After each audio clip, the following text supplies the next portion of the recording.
So there's a lot of camp building videos out here that show you all the tricks of how to sync this and how to sync that and how to do this and how to do that.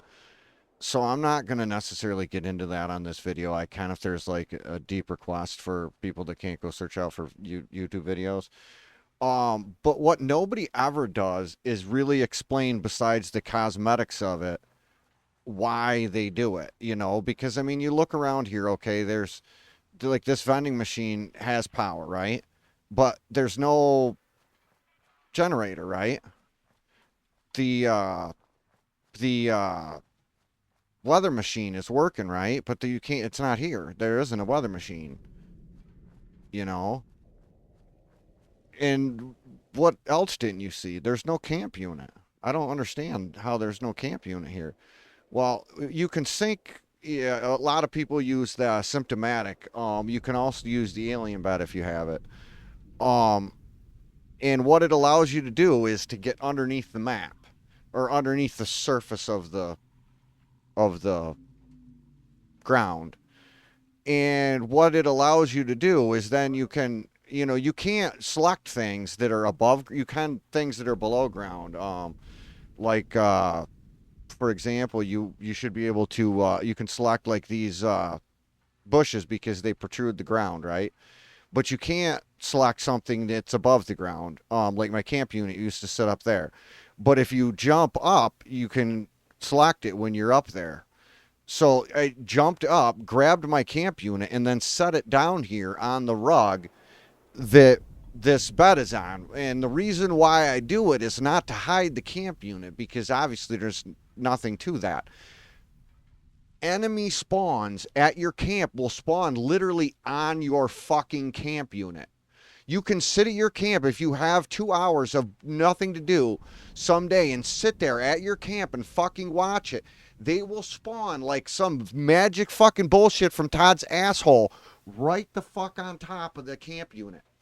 If you put your camp unit under the ground like this, when the shit spawns, it spawns on the camp unit, falls out into the fucking nether regions, and you never come home to your camp damaged. Ever. Your camp will never be damaged if you do this. Unless you live in an area where there's, those roaming spawns you'll get. Some areas of the maps have like super mutants that roam around.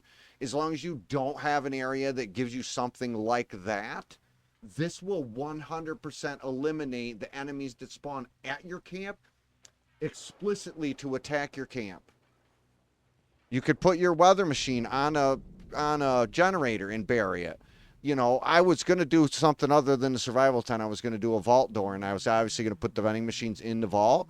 Well, another thing that nobody fucking tells you, everybody puts up a goddamn vault, spends 8 hours designing their fucking vault. It's beautiful, and then they wonder why nobody will fucking go in it to see it.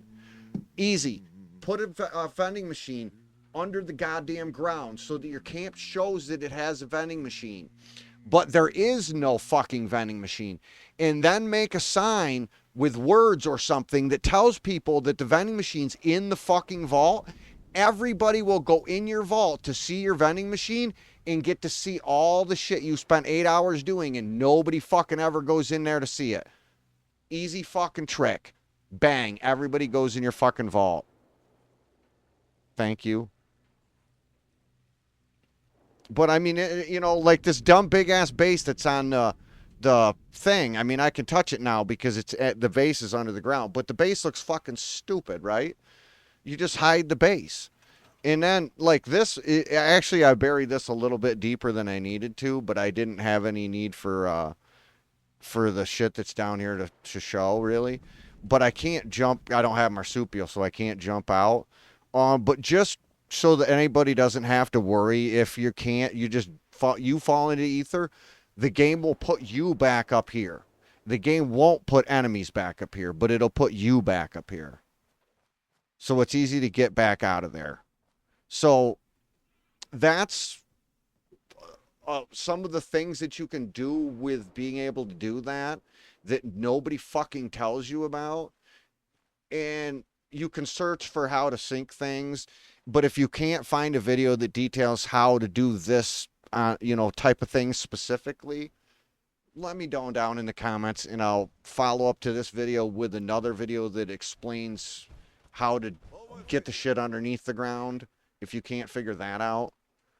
But until the next one, I've been Seven.